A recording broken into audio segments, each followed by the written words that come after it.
Welcome to Spotlight. I'm Andrew Davis. And I'm Megan Nolet. Spotlight uses a special English method of broadcasting. It is easier for people to understand, no matter where in the world they live.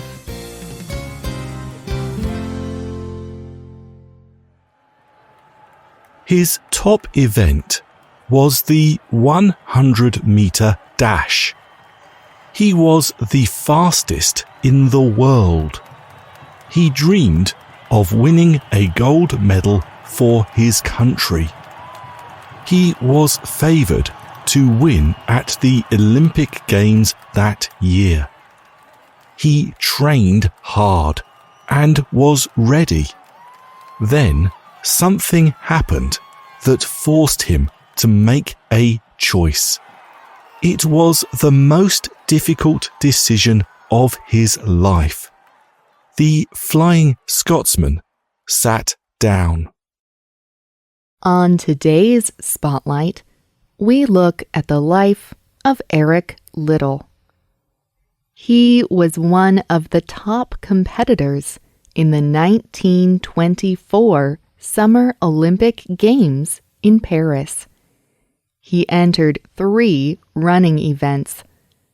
Eric was also a Christian. One of these events caused conflict with his beliefs. He had to choose whether to compete. Many still remember his decision today. Eric Liddell's parents were Scottish, but they spread their faith in China while living as Christian missionaries. They raised Liddell to be a follower of Jesus. Later, he went to a special school for the sons of missionaries. There, he developed a talent for sports. He performed well at rugby, cricket, and track. He was very fast. He won all the school races. In college, Liddell continued to do very well in rugby and track. Local newspapers called him the Flying Scotsman because of his speed. He earned a place on Great Britain's Olympic team. Eric said, "I believe God made me for a purpose, but He also made me fast. And when I run, I feel His pleasure." In the Summer Olympics, Liddell was to compete in the 100-meter dash, the 200-meter dash, and the 400-meter dash. The fastest runners competed in these 3 races. The 100-meter dash was Liddell's best event. Many thought he would win the gold medal, but he learned that the qualifying races were on Sunday. These events were when the top runners earned a spot in the final competition. However, Liddell believed that Sunday was the Sabbath. The Sabbath is the one day of the week when Christians rest. It is a day to focus on God. Liddell did not work or compete on Sundays.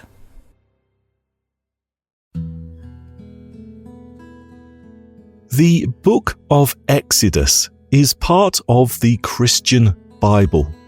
It says, "Remember the Sabbath day by keeping it holy. 6 days you will do all your work.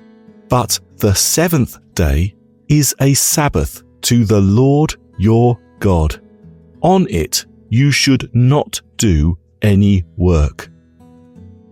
Little had to decide if winning a gold medal was more important than his beliefs.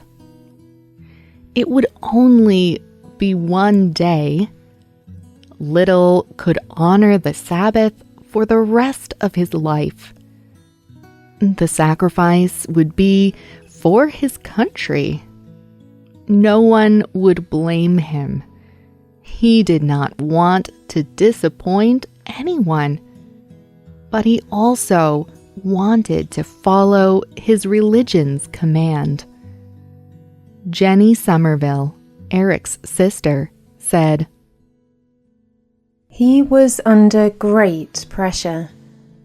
He was very upset. Am I doing the right thing by not running? Am I letting king and country down?" King George V was the King of England. He tried to persuade Eric to race, but Eric decided his religious beliefs were more important than anything else. He would not compete. "I am not running," he announced.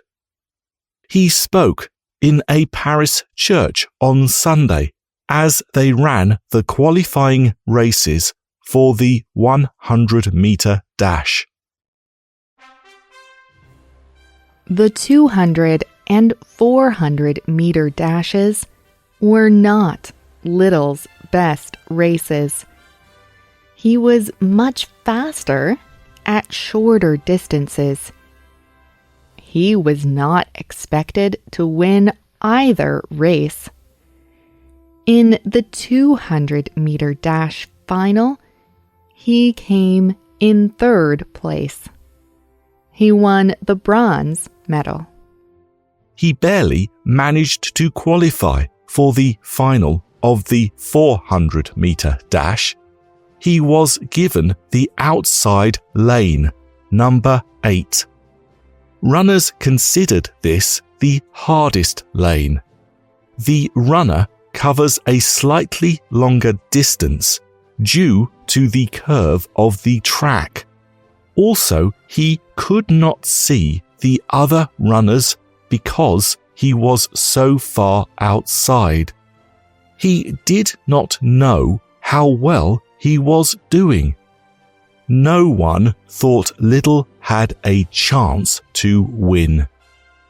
One of Little's trainers gave him a note on the morning of the 400-meter dash final. It read, "In the old book, it says, 'He that honors me, I will honor.' Wishing you the best of success, always." Little recognized that his trainer was referring to a Bible verse. This note helped Little believe in himself during the race. He decided he would run the entire race with all his ability. He could not see his other competitors from the 8th lane, so he would not worry about looking. He ran as fast as he could the whole way. Eric raced around the track with his head held back and his arms pumping wildly. He was determined not to stop until he crossed the finish line. When he finally did, he realized that he had won the race and a gold medal. He had also set a new world record for the 400-meter dash. After the Olympics, people celebrated Little as a hero. He spoke at many events. He talked about his Olympic victory. But he always gave credit to his faith. He then returned to China, where he was born. Like his parents, he also served as a Christian missionary. When Japan invaded China during World War II, Little was held in a camp with others. He continued helping people and making them happier. He taught children.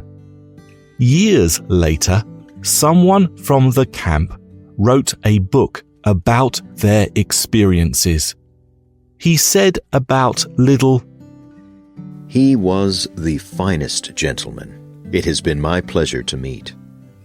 In all the time in the camp, I never heard him say a bad word about anybody." England's Prime Minister, Winston Churchill, finally arranged for a prisoner exchange with Japan so that Little could be released. But Eric refused to go. Instead, he gave up his freedom so that a pregnant woman could go in his place. A year later, Little died from a brain tumor while still in the camp.